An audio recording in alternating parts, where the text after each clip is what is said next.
Les invités du Cercle Pierre d'Or, l'excellence immobilière. Ces professionnels construisent l'immobilier d'aujourd'hui et de demain. Rencontre avec des femmes et des hommes remarquables.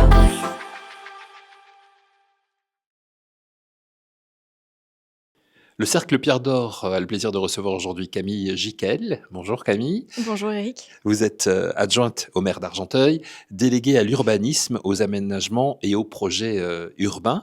C'est votre premier mandat d'élu délégué à l'urbanisme. Quel regard vous portez sur ces 6 années écoulées ? Oh là là, c'est déjà une chance extraordinaire que m'a proposé Georges Mautron il y a 5 ans. Le maire d'Argenteuil. Le maire d'Argenteuil qui porte une vision pour sa ville, qui porte l'ambition déjà de rêver grand, de rêver loin, mais aussi de faire. Donc, tout de suite, j'ai plongé dans ce qu'il portait pour sa ville de longue date déjà. Et ma seule et unique question et envie a été de faire en sorte que ça se réalise et d'avoir cette impulsion politique pour faire. Il dit souvent, il faut dire ce que l'on fait et faire ce que l'on dit. Voilà, je pense que c'est bien résumé sur ces C'est une années. jolie devise, effectivement. Argenteuil est dans une dynamique immobilière forte. Comment le projet urbain permet-il d'allier mixité sociale, logement abordable, attractivité pour nouveaux habitants, tout en préservant l'identité de la ville ? Alors, tout est question d'équilibre. On porte à Argenteuil, mais pas uniquement, puisque Argenteuil fait partie du territoire Boucle Nord de Seine, duquel je suis également vice-présidente en charge du développement économique. Et donc, ce sont des villes qui sont très hétérogènes, de Clichy, Asnières, Colombes, Bois-Colombes, Gennevilliers, Villeneuve-la-Garenne et Argenteuil, à cheval sur 2 départements. On porte collectivement l'ambition d'un territoire d'équilibre, c'est-à-dire entre villes productives, villes à vivre. Nous sommes très concernés par la santé, l'environnement, la biodiversité, mais aussi très concernés par l'industrie, par la production de logements et par le développement des infrastructures de transport. Donc notre enjeu, c'est de maîtriser l'ensemble des pouvoirs publics, en tout cas des politiques publiques, des partenaires publics de la région, des départements, de la métropole du Grand Paris, etc. Et puis également les partenaires privés qui sont partie prenante dans le développement de cette ville et de ces villes d'équilibre, et de faire en sorte qu'effectivement, on soit toujours dans cet équilibre. Je parlais de ville productive et de ville à vivre, donc où on travaille et où l'on vit. Mais également, nous sommes ce trait d'union entre le passé, l'histoire, avec un grand H, qui concerne notamment Argenteuil. On a un passé industriel et un passé artistique extrêmement riche. Comment on le conjugue demain pour nos jeunes ? Donc ça passe par l'aménagement, mais ça passe aussi par des grandes ambitions d'accompagnement de nos jeunes et de notre jeunesse à s'imprégner et à rester sur ce territoire. J'aimerais qu'on s'intéresse justement à des projets que vous menez et qui vous tiennent à cœur. Je pense au projet Porte Saint-Germain, Berge de Seine.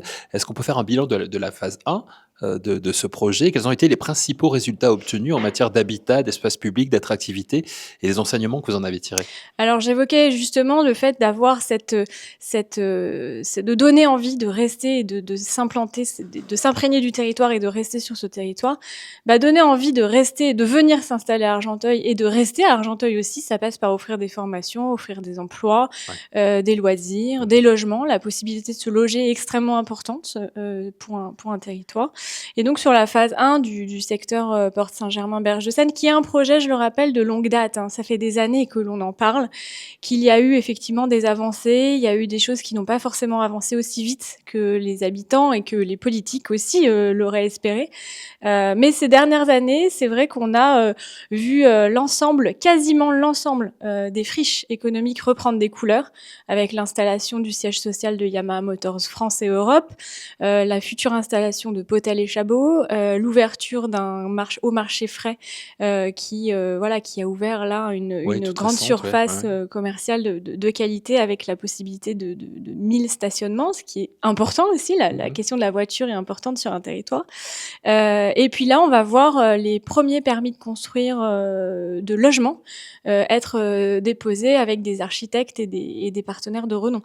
Donc ça avancé assez vite, finalement, au regard du temps de l'aménagement, au regard des 30 dernières années.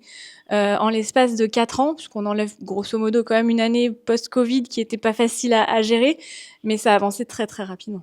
Et à l'aube justement de la phase 2, les priorités, c'est quoi ces nouveaux logements, justement Alors c'est justement, sur quoi? là, il va y avoir un sujet sur les dernières friches urbaines, entre guillemets. Donc on a l'ancienne friche Pirelli qui avance. C'est un projet qui est mené avec le territoire Boucle Nord de Seine, et donc c'est Spirit Entreprise qui travaille sur le projet. Il y a un sujet également sur la friche Dassault Aviation, qui était présente à Argenteuil jusqu'à il n'y a pas très longtemps, avec Grand Paris Aménagement. On travaille justement avec cet acteur pour écrire, et puis avec le groupe Dassault, pour écrire la suite de cette grande friche de 11 hectares. Sur les 75 hectares, c'est quand même 11 hectares. Les logements, évidemment, avec une ambition de 25% de logements sociaux, et puis un vrai sujet d'espace public. Voilà, justement. Alors, j'allais vous dire, par rapport à ces friches industrielles, comment est-ce que vous arrivez à préserver les dimensions environnementales, la biodiversité, le renouveau urbain, les opportunités de développement aussi, tout cela va ensemble? Alors, on a écrit avec l'agence Aubrac et les services de la ville d'Argenteuil et du territoire Boucle Nord de Seine un plan guide, un plan d'aménagement qui s'est écrit à travers une maîtrise d'œuvre urbaine, un plan guide qui est pensé pour les espaces publics, les trames vertes, les interfaces entre espaces privés, espaces publics, les espaces privés liés à l'industrie et aux entreprises, mais aussi ceux liés au logement. Et grâce à ça, on a pu commencer à mener les premiers projets par itération, alors que nous ne sommes pas en ZAC à date. Et donc, les premiers projets ont été menés par itération. À date, nous ne sommes pas en ZAC. Et donc, on a une concession d'aménagement et on a permis à chaque îlot de se développer indépendamment les uns les autres, tout en s'inscrivant dans un projet global. Donc ça, c'est un travail qui a été mené déjà depuis quelques années. Et dernièrement, on a intégré tous ces travaux dans le plan local d'urbanisme intercommunal. Et donc, aujourd'hui, sont inscrits ces grands principes, notamment liés à l'environnement, à la santé, ce que j'évoquais, l'environnement, santé, biodiversité. Aujourd'hui, l'ensemble des projets économiques, par exemple, respectent ces enjeux de pleine terre, de biodiversité et de santé, par exemple. À Argenteuil, il y a aussi la reconquête des berges via la remise en valeur du chemin de halage qui vise à offrir aux habitants des espaces de promenade, de mobilité douce, de nature. Où en est ce projet et comment pensez-vous qu'il va transformer le rapport des Argenteuillais à la Seine? Alors, la Seine pour Horizon est une ambition et une vision portée par Georges Motron de longue date. À Argenteuil, nous avons 6 km de berges de Seine qui ont été pendant longtemps coupées. En tout cas, les Argenteuillais ont été coupés de la Seine, de son accès direct par la route départementale 311, qui est un axe majeur de l'Île-de-France et du Val d'Oise, que nous tenons à préserver parce que ça reste un axe qui est essentiel pour la logistique de nos entreprises, et donc la création d'emplois, et donc l'implantation des entreprises sur le territoire. Néanmoins, on peut le transformer en boulevard urbain, c'est ce que nous faisons aujourd'hui avec le département, notamment avec des enjeux d'abaisser la vitesse, de réduire la largeur des voies, de végétaliser les voies, de créer des pistes cyclables et piétonnes côté Seine, et donc mécaniquement avec le travail de franchissement côté Seine. Et puis on a une petite partie qui est concernée par le chemin de halage que nous venons de réaménager et d'ouvrir au public à travers des aménagements des mobiliers urbains publics à partager, des fresques d'artistes aussi, puisqu'à Argenteuil nous avons le musée à ciel ouvert qui prend tout son sens dans tous les quartiers. On a plus de 40 œuvres aujourd'hui, il faut parcourir la ville, c'est vraiment magnifique, et donc ça s'inscrit là. Et puis on avait aussi l'entreprise, et on a l'entreprise Fayol qui est installée, qu'on appelle le port à sable, et donc là on a un enjeu de franchissement, de maintien de l'activité économique et de franchissement avec les convoyeurs Fayol. On a une convention, on y a travaillé. En gros, tout ça pour vous dire qu'il n'y a pas de fatalité. On peut toujours travailler et faire cohabiter des activités qui ne sont de prime abord pas très compatibles. Mais en tout cas, on le fait. Et tout cela est en lien avec la revalorisation du centre-ville et des quartiers plus denses ou des quartiers historiques que vous évoquiez. Comment est-ce qu'on évite que la transformation ne crée des fractures territoriales? Alors, tout est question de transformer les coupures urbaines en coutures urbaines. Et aujourd'hui, on se rend bien compte qu'il y a de nombreux projets, notamment de transport en commun, des projets d'activité économique ou même des projets d'aménagement et de création de logements qui ont tendance qui ont créé par le passé des coupures urbaines qu'aujourd'hui on a à cœur de transformer, ou qui parfois aujourd'hui encore créent des coupures.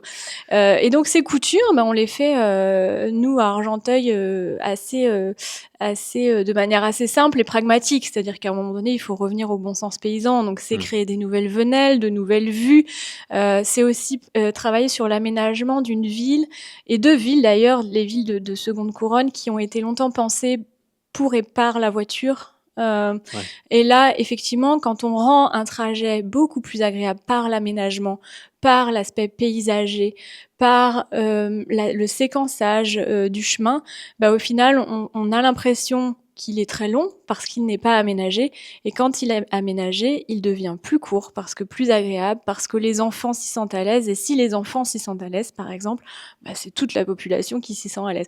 C'est ce qu'on a fait sur l'avenue Gabriel Péri, par exemple, à Argenteuil. L'avenue qui lorsqu'on arrive à Argenteuil, qui est la première avenue que l'on traverse. Exactement. C'est la colonne vertébrale du centre-ville qui rejoint l'hôtel de ville, qui lie l'hôtel de ville Auberge de Seine, qui est une porte d'entrée de la ville quand on vient des Hauts-de-Seine et qu'on a totalement réaménagé.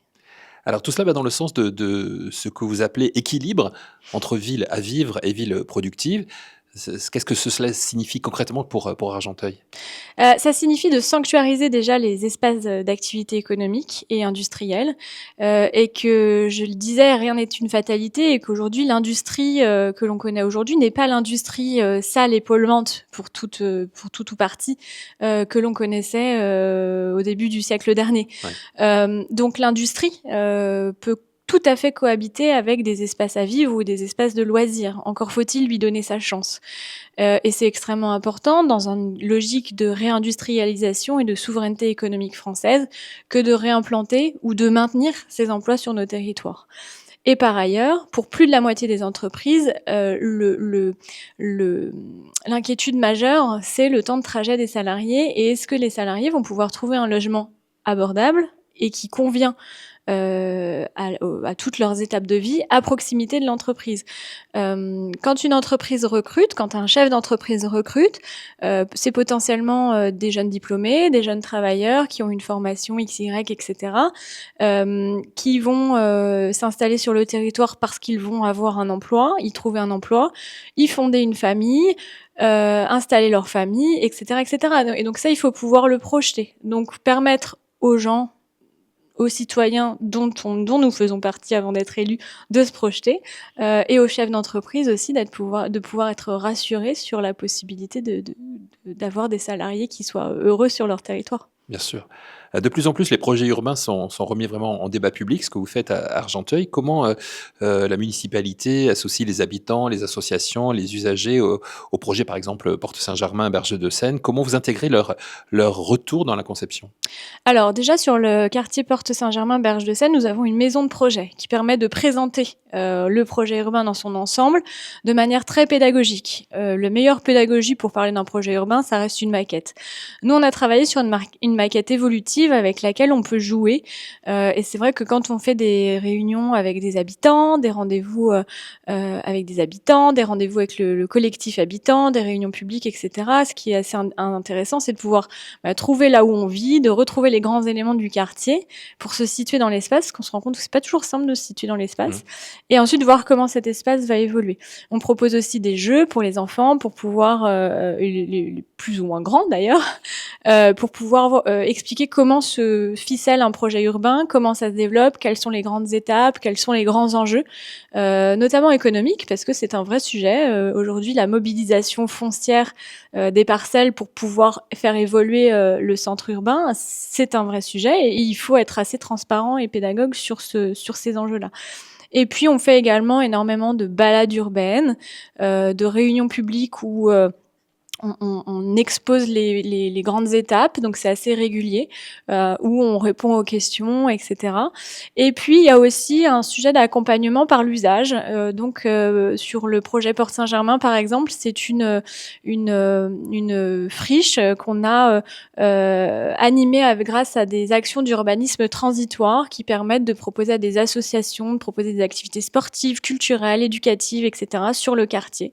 Et ça permet, voilà, de créer et recréer une vraie vie de quartier. Parce que je rappelle, pour donner un ordre d'idée, on a un objectif de production de plus de 2000 logements à horizon 2030 sur ce quartier-là. Ouais. Et aujourd'hui, nous avons moins de 1000 habitants D'accord. sur ces 75 hectares. Donc voilà, la vie de quartier, elle doit s'installer, etc. Et on souhaite pérenniser la chose. Sur l'avenue Gabriel Péri, par exemple, de la même façon, c'est des réunions publiques régulières, on informe des étapes, on rassure sur les étapes à venir, on répond aux questions qui peuvent être des questions, voilà, de proximité, d'ultra proximité, et puis on fait aussi beaucoup de balades urbaines sur le terrain. Pour terminer, une dernière question rapidement, Camille. À long terme, quels seront les indicateurs qui démontreront que le renouveau, ce projet de renouveau d'Argenteuil a réussi?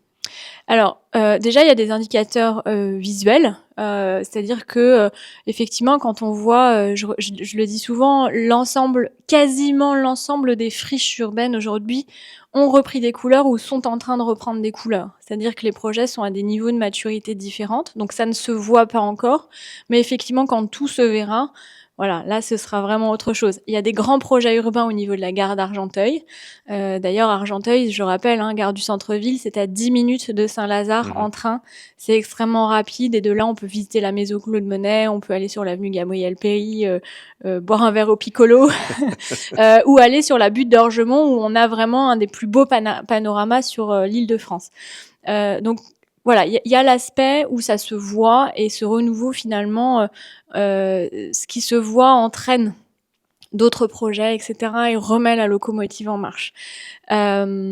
Il y a aussi ce qui ne se voit pas. Et ce qui ne se voit pas, là, c'est plutôt intrinsèque, je le disais.